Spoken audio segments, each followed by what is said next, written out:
Hello everyone, कैसे हो आप सभी। स्वागत है आपका यूनिक स्टडी के एक और नए वीडियो में। जैसा कि आपको पता है 1 सितंबर का जो है आपका फर्स्ट शिफ्ट और सेकंड शिफ्ट दोनों का एग्जाम कंप्लीट हो चुका है। इसके लिए हम आपके लिए लेके आए हैं फर्स्ट और सेकंड शिफ्ट में जितने भी क्वेश्चन आए थे जीके जीएस के, वो क्वेश्चन सारे लेके आए हैं। अगर आपका एग्जाम आने वाले शिफ्टों में है तो आपको ये क्वेश्चन जरूर देखने चाहिए ताकि आप ये जान पाएँ, समझ पाएँ कि किस प्रकार के क्वेश्चन आपके शिफ्टों में पूछे जा रहे हैं। तो चलिए देख लेते हैं कि कौन कौन से क्वेश्चन आए थे, किस प्रकार के क्वेश्चन आए थे। हमारा पहला क्वेश्चन था सीपीयू का पूर्ण रूप क्या है। ये फर्स्ट शिफ्ट का क्वेश्चन है। इसका सही आंसर होगा ऑप्शन नंबर बी यानी central processing unit. Option number B central processing unit. बढ़ते हैं अगले प्रश्न की तरफ। राष्ट्रीय आपदा प्रतिक्रिया बल यानी एनडीआरएफ किस वर्ष लागू हुआ। इसका सही आंसर होगा 2006 में जो है एनडीआरएफ लागू हुआ। ऑप्शन नंबर बी इसका बिल्कुल सही जवाब हो जाएगा। हमारा अगला प्रश्न है वर्तमान में भारतीय राष्ट्रीय राजमार्ग प्राधिकरण के अध्यक्ष कौन है। इसके अध्यक्ष कौन है। इसका सही आंसर होगा संतोष कुमार यादव। संतोष कुमार यादव जो है राष्ट्रीय राजमार्ग प्राधिकरण के अध्यक्ष हैं वर्तमान में। ये जो क्वेश्चन है ये करंट अफेयर्स का क्वेश्चन है। करंट अफेयर से रिलेटेड आपको सवेरे हर रोज 8 बजे जो है आपके लिए एक सेशन आ रहा है, उसको जरूर देखिएगा। अगर आपके एग्जाम आने वाले शिफ्टों में तो बहुत ही इंपॉर्टेंट क्वेश्चन आपके लिए आ रहे हैं।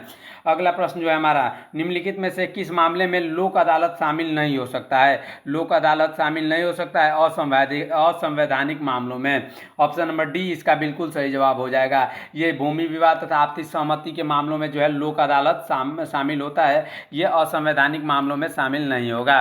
अगला प्रश्न जो है, लोहे में जंग लगने की प्रक्रिया किस प्रकार की रासायनिक अभिक्रिया है। लोहे में जंग लगना एक रासायनिक अभिक्रिया है जो कि रेडॉक्स अभिक्रिया है। रासायनिक अभिक्रिया किसे कहते हैं, जो पुनः अपने पुराने रूप में परिवर्तित नहीं हो सके उसे रासायनिक अभिक्रिया कहते हैं। अगला क्वेश्चन देखते हैं। हमारा अगला क्वेश्चन देखते हैं, इंपॉर्टेंट क्वेश्चन था। भारत में राष्ट्रीय अवसंरचना विकास के लिए राजमार्गों से संबंधित कौन सी योजना है। राजमार्गों से संबंधित भारतमाला परियोजना है। ऑप्शन नंबर बी भारतमाला परियोजना इसका बिल्कुल सही जवाब हो जाएगा। चलिए बढ़ते हैं अगले प्रश्न की तरफ। 1857 की क्रांति में रानी लक्ष्मीबाई ने कहाँ से नेतृत्व किया था। रानी लक्ष्मीबाई ने झांसी से नेतृत्व किया था, उसे झांसी की रानी भी कहा जाता है। अगला क्वेश्चन है, भारतीय संविधान की प्रस्तावना में अखंडता और निरपेक्षता शब्द किस संशोधन में जोड़े गए थे। इसका सही आंसर होगा 42वां संशोधन। जब 42वां संविधान संशोधन हुआ था उसमें अखंडता और निरपेक्षता जोड़े गए थे। संविधान संशोधन से आपके हर शिफ्ट में लगभग 2 से 3 क्वेश्चन पूछे जा रहे हैं, इसीलिए इसके लिए एक सेपरेट वीडियो भी अपलोड है, उसको जरूर देखिएगा। हमारे चैनल में जाके उसको जरूर देखिएगा। कंप्यूटर से रिलेटेड भी सेपरेट वीडियो अपलोड है, उसको भी जरूर देख लीजिएगा। अगला प्रश्न देखते हैं, ओलंपिक में व्यक्तिगत स्वर्ण पदक जीतने वाले पहले भारतीय कौन थे। व्यक्तिगत स्वर्ण पदक जीतने वाले अभिनव बिंद्रा थे। ऑप्शन नंबर बी इसका बिल्कुल सही जवाब होगा। अगला प्रश्न हमारा है, नागालैंड में मानसून से संबंधित प्राकृतिक आपदाओं से के लिए भारत सेना और एनडीआरएफ द्वारा कौन सा संयुक्त अभ्यास आयोजित किया गया था। इसका सही आंसर होगा ऑप्शन नंबर ए यानी राहत अभ्यास। राहत अभ्यास इसका बिल्कुल सही जवाब होगा। अगला प्रश्न हमारा है, किस शास्त्रीय नृत्य में रंगीन चेहरे के भाव दिखाए जाते हैं जो मुख्य रूप से पुरुषों द्वारा प्रदर्शित किए जाते हैं। इसका सही आंसर ऑप्शन नंबर सी यानी कथकली। कथकली जो है एक ऐसा क्या है, शास्त्रीय नृत्य है जहाँ रंगीन चेहरे के भाव दिखाए जाते हैं, यानी चेहरे पर रंगों को लगाकर दिखाए जाते हैं। ये क्वेश्चन आपके पिछले शिफ्ट में भी आया था, जो आपको थोड़ा सा डिफरेंट इसमें पूछा गया है। सेम वही है, इंटेंशन वही है, लेकिन आपको कंफ्यूज करने के लिए कुछ अलग ट्राई किया गया है। अगला क्वेश्चन हमारा है, राज्य मंत्री के विभागों या पोर्टफोलियो का आवंटन किसके द्वारा किया जाता है। यानी विभाग कौन बांटता है, राज्य मंत्री का। इसका सही आंसर ऑप्शन नंबर सी यानी मुख्यमंत्री जो है राज्य मंत्रियों के लिए विभाग देते हैं। चलिए बढ़ते हैं अगले प्रश्न की तरफ। कौन सी नॉन वोलेटाइल मेमोरी बिजली बंद होने के बाद भी डेटा को बनाए रखती हैं। बिजली बंद होने के बाद भी डेटा को बनाए रखती हैं रोम। ऑप्शन नंबर बी रोम जो इसका बिल्कुल सही जवाब हो जाएगा। चलिए बढ़ते हैं अगले क्वेश्चन की तरफ। हमारा अगला क्वेश्चन क्या कहता है, भारतीय राष्ट्रीय किसान आमतौर पर कौन सी कृषि यंत्र आवश्यक उपकरण के रूप में उपयोग करते हैं। इसका सही आंसर होगा ऑप्शन नंबर सी खुरपी। अगले प्रश्न की तरफ बढ़ते हैं, ध्यान दीजिएगा। चलिए बढ़ते हैं अगले प्रश्न की तरफ। इंपॉर्टेंट प्रश्न है, सौगान सौगान, साल और चीड़ जैसे पेड़ किस प्रकार के वन में पाए जाते हैं? इसका सही आंसर होगा ऑप्शन नंबर बी, यानी उष्णकटिबंधीय पर्णपाती वन में जो है ये पाए जाते हैं। कौन? सौगान, साल और चीड़ जैसे पेड़। चलिए बढ़ते हैं अगले प्रश्न की तरफ। ध्यान दीजिएगा, जनवरी 2025 में किस कंपनी ने स्वदेशी रूप से पैरासीटामोल का निर्माण किया था? स्वदेशी रूप से पैरासीटामोल का निर्माण किया था सत्य दीप्ति फार्मास्यूटिकल लिमिटेड ने।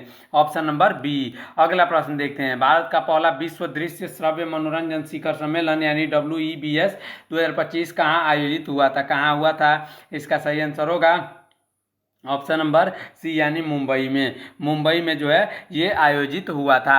अगला प्रश्न देखते हैं, 2025 में साहित्य के क्षेत्र में पद्म विभूषण किसे प्रदान किया गया? इसका सही answer M T Vasudevan Nair हो जाएगा। कौन? MT वासुदेवन नायर। चलिए बढ़ते हैं अगले प्रश्न की तरफ। ध्यान दीजिएगा, अगला प्रश्न हमारा है, अस्थायी बंदोबस्त प्रणाली किसने लागू की थी? इंपॉर्टेंट प्रश्न है। अस्थायी बंदोबस्त प्रणाली लागू की थी लॉर्ड कॉर्नवालिस ने। Option number B, Lord Cornwallis ने जो है अस्थायी बंदोबस्त प्रणाली लागू की थी। चलिए बढ़ते हैं अगले प्रश्न की तरफ। किस हड़प्पा स्थल पर कुत्तों को मालिकों के साथ दफनाने की खोज की गई थी? इसका सही आंसर होगा बुर्ज होम। ऑप्शन नंबर सी, बुर्ज होम। चलिए बढ़ते हैं अगले प्रश्न की तरफ। भारत में प्रच्छन्न बेरोजगारी अधिकतर किस क्षेत्र में पाई जाती है? प्रच्छन्न बेरोजगारी अधिकतर कृषि क्षेत्र में पाई जाती है। ऑप्शन नंबर सी, कृषि क्षेत्र में प्रच्छन्न बेरोजगारी पाई जाती है, यानी कुछ दिन बैठो कुछ दिन काम करो, इसी को प्रच्छन्न बेरोजगारी कहते हैं। अगला प्रश्न देखते हैं, 1991 के LPG सुधारों के बाद भारत के किस क्षेत्र में महत्वपूर्ण वृद्धि हुई? 1991 के जो LPG सुधारों के बाद जो है विनिर्माण में जो है महत्वपूर्ण वृद्धि हुई। ऑप्शन नंबर सी, विनिर्माण, इसका बिल्कुल सही जवाब हो जाएगा। चलिए बढ़ते हैं अगले प्रश्न की तरफ। इंपॉर्टेंट प्रश्न है, उससे पहले अभी तक अगर चैनल को सब्सक्राइब नहीं किया तो चैनल को जरूर सब्सक्राइब करिएगा। ऐसे इंपॉर्टेंट क्वेश्चन तथा सटीक एनालिसिस के लिए आपके हर शिफ्ट से पहले इंपॉर्टेंट क्वेश्चन आ रहे हैं। और सवेरे 8 बजे जो है हर रोज 8 बजे जो आपका करंट अफेयर्स का एक सेशन आ रहा है, इसको भी जरूर देखिएगा। और आपके हर शिफ्ट के बाद में जो आपके लिए एनालिसिस वीडियो भी आ ही रहा है। अगला प्रश्न देखते हैं, 2025 दोहा डायमंड लीग में 3000 मीटर स्टीपल चेंज में विश्व एथलेटिक्स चैंपियनशिप के लिए क्वालिफाई करने वाली पहली भारतीय एथलीट कौन बनी? इसका सही answer Parul Chaudhary. Option number B, Parul Chaudhary जो है सबसे पहले स्टीपल चेंज विश्व एथलेटिक्स चैंपियन में क्वालिफाई करने वाली पहली भारतीय एथलीट बनी है।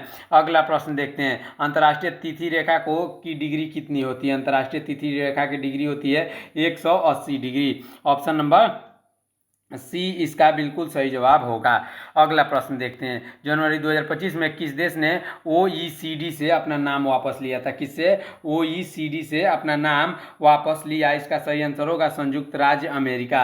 अमेरिका ने जो है अपना नाम वापस ले लिया था। कब? जनवरी 2025 में। OECD के कहाँ? OECD से। चलिए बढ़ते हैं अगले प्रश्न की तरफ। भारत के ग्रामीण क्षेत्र में ज़्यादातर लोग कौन सी कृषि करते हैं? ज़्यादातर लोग निर्वाह कृषि करते हैं। कौन सी कृषि? निर्वाह कृषि जो है करते हैं। चलिए बढ़ते हैं अगले प्रश्न की तरफ। सुप्रीम कोर्ट में वकालत करने के लिए न्यूनतम कितने साल की प्रैक्टिस आवश्यक है? न्यूनतम 3 साल की प्रैक्टिस आवश्यक है। ऑप्शन नंबर सी इसका बिल्कुल सही जवाब हो जाएगा। चलिए बढ़ते हैं अगले प्रश्न की तरफ। क्या था हमारा अगला प्रश्न? प्रथम विश्व युद्ध के बाद वेल्स के प्रिंस भारत कब आए थे? वेल्स के प्रिंस भारत आए थे 1921 में। Option number B. अगले प्रश्न की तरफ बढ़ते हैं, ध्यान दीजिएगा, इंपॉर्टेंट प्रश्न है। डीजी पिन में कुल कितने रजिस्टर्ड नंबर होते हैं? डीजी पिन में कुल 10 रजिस्टर्ड नंबर होते हैं। ऑप्शन नंबर सी 10 इसका बिल्कुल सही जवाब हो जाएगा। अगले प्रश्न की तरफ बढ़ते हैं, उससे पहले अभी तक चैनल सब्सक्राइब नहीं किया तो चैनल को जरूर सब्सक्राइब करिएगा। सबसे अधिक लचीला कौन सा है? इनमें से सबसे अधिक लचीला जो है धमनिया है। ऑप्शन नंबर ए इसका बिल्कुल सही जवाब हो जाएगा। चलिए बढ़ते हैं अगले प्रश्न की तरफ। हमारा अगला प्रश्न है, न्यूरॉन्स के मध्य की जगह को क्या कहा जाता है? न्यूरॉन्स के मध्य की जगह को सिनेप्स कहा जाता है। सिनेप्स इसका बिल्कुल सही जवाब हो जाएगा। चलिए बढ़ते हैं अगले प्रश्न की तरफ, ध्यान दीजिएगा। हमारा अगला प्रश्न क्या था? गर्मी के मौसम में भारतीय उपमहाद्वीप पर क्या प्रभाव पड़ता है? जो है सबसे क्या प्रभाव पड़ता है? इसका सही आंसर होगा ऑप्शन नंबर बी यानी निम्न घनत्व दबाव, ऑप्शन नंबर बी इसका बिल्कुल सही जवाब हो जाएगा। चलिए बढ़ते हैं अगले प्रश्न की तरफ, ध्यान दीजिएगा, इंपॉर्टेंट प्रश्न होने वाला है। अगला प्रश्न जो है वो द्वितीय पाली के क्वेश्चन है। द्वितीय पाली का क्वेश्चन क्या है, भारतीय संविधान का अनुच्छेद 40 किस प्रावधान से संबंधित है? किस प्रावधान से संबंधित है? इसका सही आंसर होगा option number B, option number B यानी ग्राम पंचायतों के संगठन से। अगला प्रश्न देखते हैं, फराजी आंदोलन किस क्षेत्र में हुआ था? फराजी आंदोलन जो हुआ था वो हुआ था पूर्वी बंगाल, वर्तमान बांग्लादेश में स्थित है, वहाँ पे हुआ था। अगला प्रश्न जो हमारा है, भारतीय संविधान के किस अनुच्छेद में शोषण के विरुद्ध प्रावधान दिया गया है? शोषण के विरुद्ध प्रावधान जो दिया गया है 2023-24 में, मतलब अनुच्छेद 23-24 में। चलिए बढ़ते हैं अगले प्रश्न की तरफ। हमारा अगला प्रश्न क्या कहता है, 2025 के बुद्ध पूर्णिमा किस तारीख को मनाई गई? 2025 का जो है बुद्ध पूर्णिमा मनाई गई 12 मई 2025 को, ऑप्शन नंबर बी इसका बिल्कुल सही जवाब होगा। ये करेंट अफेयर्स का क्वेश्चन है, इसके लिए आप हमारे चैनल को सब्सक्राइब करिएगा। हर सवेरे हर रोज 8 बजे आपके लिए जो है करेंट अफेयर्स का सेशन आ रहा है। अगला प्रश्न देखते हैं, भारतीय संविधान के किस अनुच्छेद में यह प्रावधान है कि मंत्रिपरिषद राष्ट्रपति को सहायता और सलाह देगी? राष्ट्रपति को सहायता और सलाह देगी अनुच्छेद 74 में, ऑप्शन नंबर बी इसका बिल्कुल सही जवाब होगा। चलिए बढ़ते हैं अगले प्रश्न की तरफ, भारतीय संविधान का 103वां संविधान संशोधन विधानसभा के किन अनुच्छेदों में किया गया है? इसका सही आंसर ऑप्शन नंबर बी यानी अनुच्छेद 15, 16 और 16(6) हो जाएगा। चलिए बढ़ते हैं अगला प्रश्न की तरफ, कावेरी नदी का जल विवाद भारत के किन राज्यों के मध्य है? कावेरी नदी का जो जल विवाद है वो कर्नाटक और आंध्र प्रदेश के, कर्नाटक और तमिलनाडु के बीच, ऑप्शन नंबर ए कर्नाटक और तमिलनाडु इसका बिल्कुल सही जवाब हो जाएगा। चलिए बढ़ते हैं अगले प्रश्न की तरफ, भाखड़ा नांगल बांध किस नदी पर बना हुआ है? भाखड़ा नांगल बांध जो बना हुआ है सतलज नदी पर बना है, ऑप्शन नंबर बी सतलज नदी। अगले प्रश्न की तरफ बढ़ते हैं, गंगोत्री गोमुख से कौन सी नदी निकलती है? गंगोत्री गोमुख से निकलती है Bhagirathi, option number A Bhagirathi इसका बिल्कुल सही जवाब हो जाएगा। चलिए बढ़ते हैं अगले प्रश्न की तरफ, ध्यान दीजिएगा, उससे पहले अभी तक चैनल सब्सक्राइब नहीं किया है तो चैनल को जरूर सब्सक्राइब करिएगा। वेम्बनाड झील किस राज्य में स्थित है? इंपॉर्टेंट क्वेश्चन है, वेम्बनाड झील जो है वो केरल में स्थित है। चलिए बढ़ते हैं अगले प्रश्न की तरफ, 2025 में कथक नृत्य के लिए पद्म विभूषण से किसे सम्मानित किया गया है? पद्म विभूषण से सम्मानित किया गया है कुमुदिनी लखिया को। अगला प्रश्न देखते हैं, ध्यान दीजिएगा, निम्नलिखित में से किस तत्व की परमाणु त्रिज्या सबसे अधिक है? सबसे अधिक परमाणु त्रिज्या किसकी है? इसका सही आंसर ऑप्शन नंबर डी यानी रुबीडियम हो जाएगा। अगला प्रश्न हमारा है, हेनले पासपोर्ट इंडेक्स 2025 में लगातार दूसरी बार शीर्ष पर कौन सा देश रहा है? इंपॉर्टेंट प्रश्न है, दूसरी बार लगातार शीर्ष पर रहा है Singapore, option number A Singapore. अगला प्रश्न देखते हैं, ध्यान दीजिएगा, भारत के दक्षिण पश्चिम मानसून समान रूप से क्यों वितरित नहीं होता है? समान रूप से वितरित क्यों नहीं होता है? क्योंकि असमान स्थलाकृति और पर्वत श्रृंखलाएं मौजूद है, इसलिए दक्षिण पश्चिम मानसून समान रूप से वितरित नहीं होता है। अगला क्वेश्चन ध्यान दीजिएगा, इंपॉर्टेंट क्वेश्चन है, गांधी जी ने रॉलेट एक्ट के बाद किस सत्याग्रह का नेतृत्व किया? गांधी जी ने जब रॉलेट एक्ट आया था उसके बाद एक रॉलेट सत्याग्रह 1919 में किया था, जिस वर्ष जालियांवाला बाग हत्याकांड हुआ था। अगला प्रश्न देखते हैं, भारत में बेरोजगारी दर निर्धारित करने के लिए श्रम बल सर्वेक्षण कौन करता है? इसका सही आंसर होगा श्रम बल सर्वेक्षण राष्ट्रीय नमूना सर्वेक्षण कार्यालय करता है, ऑप्शन नंबर डी इसका बिल्कुल सही जवाब हो जाएगा। चलिए बढ़ते हैं अगले प्रश्न की तरफ, हमारा अगला प्रश्न है, आवर्त सारणी का कौन सा तत्व एस ब्लॉक का तत्व है? आवर्त सारणी का जो है कैल्शियम ऐसा तत्व है, ऑप्शन नंबर सी यानी कैल्शियम जो है वो एस ब्लॉक का तत्व है। अगला प्रश्न देखते हैं, ध्यान दीजिएगा, बाफ्टा 2025 में सर्वश्रेष्ठ अभिनेत्री का पुरस्कार किसने जीता?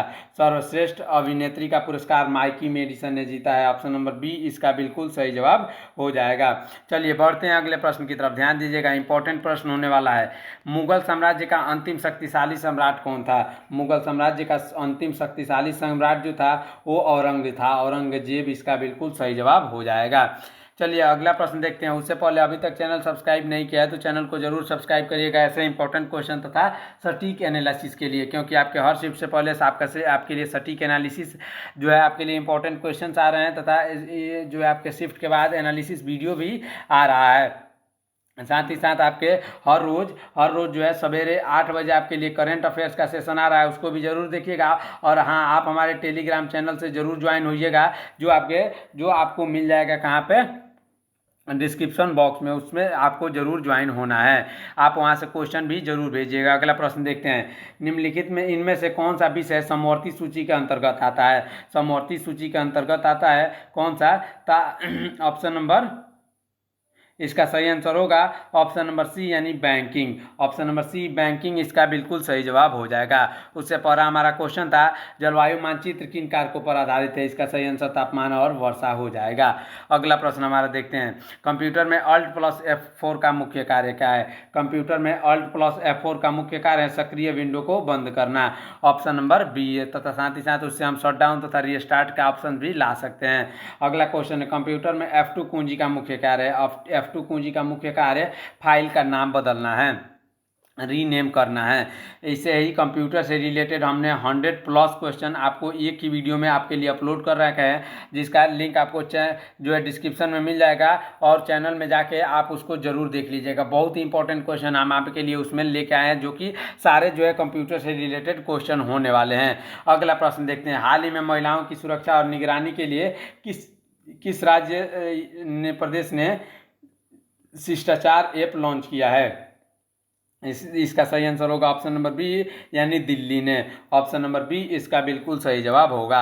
अगला प्रश्न देखते हैं, 1991 के उदारीकरण के बाद भारत के किस क्षेत्र पर सबसे अधिक प्रभाव पड़ा? उदारीकरण के बाद सबसे ज़्यादा प्रभाव पड़ा लाइसेंसिंग पर। ऑप्शन नंबर सी इसका बिल्कुल सही जवाब हो जाएगा। चलिए बढ़ते हैं अगला प्रश्न की तरफ। अनुच्छेद 323 का क्लॉज बी किससे संबंधित है? इसका सही आंसर ऑप्शन नंबर सी, यानी न्यायाधिकरणों का गठन से संबंधित है, ट्रिब्यूनल से। अगले प्रश्न की तरफ बढ़ते हैं, ध्यान दीजिएगा। अगला प्रश्न जो है इंपॉर्टेंट प्रश्न है, लास्ट प्रश्न हमारा है, भरतनाट्यम को विश्व स्तर पर सबसे ज्यादा किसने लोकप्रिय बनाया? इसका सही answer option number A, Rukmini Devi Arundale. ये क्वेश्चन जितने भी थे आप लोगों के द्वारा भेजे गए क्वेश्चन थे। अगर कोई क्वेश्चन छूट गया हो तो आप हमें कमेंट में बताएंगे, या टेलीग्राम चैनल में ग्रुप में आप हमको मैसेज जरूर करेंगे कि कौन से क्वेश्चन आप में छूट गए हैं। ये आप ही लोगों के द्वारा भेजे गए क्वेश्चन थे, जो कि इतने क्वेश्चन आपने भेजे थे, और आने वाले जितने भी क्वेश्चन है तो हम उसका भी वीडियो जरूर लेके आएंगे। इसलिए आप हमारे चैनल को सब्सक्राइब करिएगा, और सवेरे वाला जो 8 बजे वाला हर रोज जो है करंट अफेयर्स का सेशन हो रहा है उसको भी जरूर देखिएगा, क्योंकि बहुत ही इंपॉर्टेंट क्वेश्चंस उसमें आ रहे हैं। अगर आपका एग्जाम ग्रुप डी के लिए भी है, अगर आपका एग्जाम ग्रुप डी के लिए भी है, तो आपके लिए हर रोज सवेरे 6 बजे आपके लिए एक वीडियो आ रहा है, तथा शाम को 6 बजे एक वीडियो आ रहा है। दोनों वीडियोज को जरूर देखेंगे। मिलते हैं नेक्स्ट वीडियो में के लिए, तब तक के लिए रखिए अपना ख्याल। धन्यवाद। जय हिंद।